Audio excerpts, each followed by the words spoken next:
পাহাড়ি বনভূমিগুলোর বৃক্ষরাজির বৃদ্ধির দিকে তাকিয়ে দেখলে প্রথমবারই মনে হবে যেন কে কার আগে আকাশকে ছুঁতে পারে।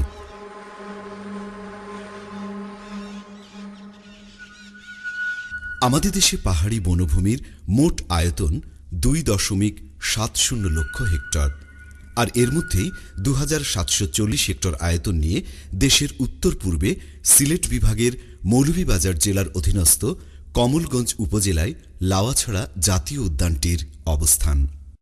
এখানে প্রায় 276 প্রজাতির বন্যপ্রাণী রয়েছে, যার মধ্যে উল্লুক, চিত্রাহরিণ, মুখপোড়া হনুমান, সাম্বার, চশমাপরা হনুমান, অজগর, কমলাপেট কাঠবিড়ালি এবং বিভিন্ন প্রজাতির পাখি উল্লেখযোগ্য।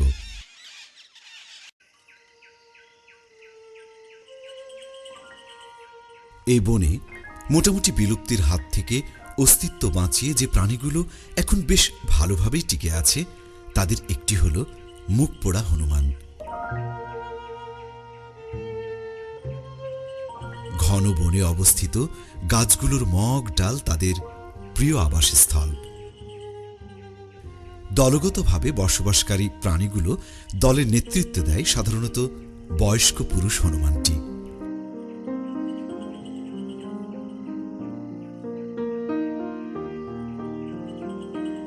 মার্চ থেকে জুলাই মাস এদের প্রজননকাল। জন্মের পর বাচ্চাগুলোকে মা সহ দলের অন্যান্য সদস্যরা মিলে পরিচর্যার মাধ্যমে পরম স্নেহে লালন পালন করে।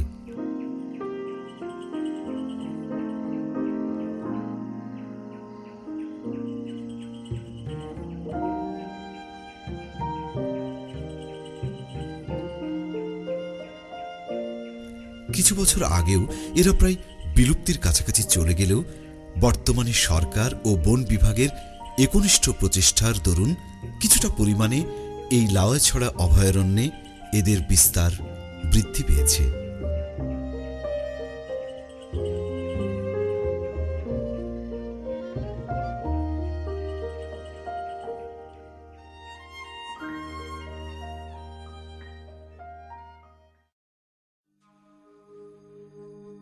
এই প্রাকৃতিক বনে ঘুরে বেড়ানোর সময় যদি আপনাকে কেউ প্রশ্ন করে, বলুন তো বনের সবচেয়ে দুষ্টু আর চঞ্চল প্রাণীটি কে,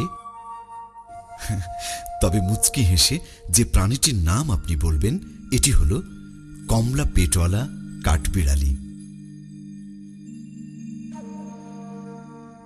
পৃথিবীতে 270 প্রজাতির কাঠবিড়ালির মধ্যে আমাদের দেশে আছে 8টি প্রজাতি।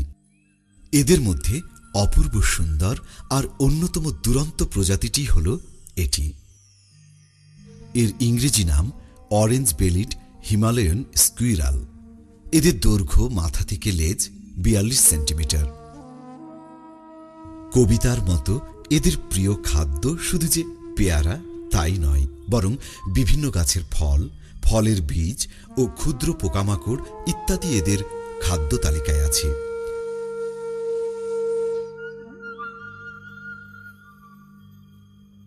এরা এত ব্যস্ত যে দূর থেকে আপনি এদের লক্ষ্য করছেন তা তারা দেখেও দেখবে না, আবার ভয় পেয়েও পালাবে না। দেশের উত্তর পূর্ব ও দক্ষিণ পূর্বের ঘন মিশ্র চিরসবুজ বনগুলো এর প্রিয় বাসস্থান। কিন্তু বনগুলোকে ধ্বংস করে আমরা এদের যে বিপত্তির মুখে ঠেলে দিচ্ছি, তাতে মনে হয় তাদের ক্ষুদ্র দুষ্টুমির বিপরীতে এ এক বিশাল শাস্তি।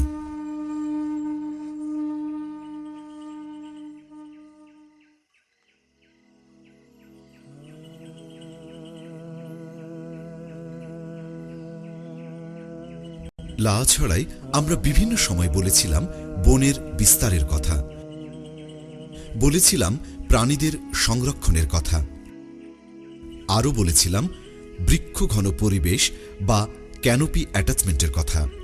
আমরা যদি বনকে বাঁচাতে চাই তবে অবশ্যই প্রাণীদেরকেও বাঁচাতে হবে, কারণ এই প্রাকৃতিক বনের বিস্তার কখনোই কৃত্রিমভাবে সম্ভব নয়। আর কেবলমাত্র বন্য প্রাণীরাই পারে প্রাকৃতিকভাবে তাদের পেটে হজমকৃত খাদ্যের বীজ, যা বিষ্ঠার মাধ্যমে পরিবেশে আসার পরেই অঙ্কুরিত হয়। তা দিয়ে নতুনভাবে প্রাকৃতিক বনকে সৃষ্টি করতে। যদিও আমরা বর্তমানে বিংশ শতাব্দীর আধুনিকতার ছোঁয়ায় জীবনকে সামনে এগিয়ে নিয়ে যাচ্ছি প্রতিনিয়ত, কিন্তু একবারও কি ভেবে দেখেছি যে ভিত্তির ওপর পরিবেশ দাঁড়িয়ে আছি আমরা, যে পরিবেশ অক্সিজেনের মাধ্যমে আমাদের বাঁচিয়ে রাখছে, সে পরিবেশের জন্য কি বা করে যাচ্ছি আর কি বা রেখে যাচ্ছি? এরকম প্রশ্ন আগামী প্রজন্মের জন্য আমরা রাখতে চাই না। বরং চলুন আমরা সবাই মিলে এই প্রশ্নটির উত্তর খুঁজে বের করার চেষ্টা করি এবং ভবিষ্যতের জন্য উপহার হিসেবে রেখে যাই এক সবুজ প্রাণময় বসবাসযোগ্য পৃথিবী।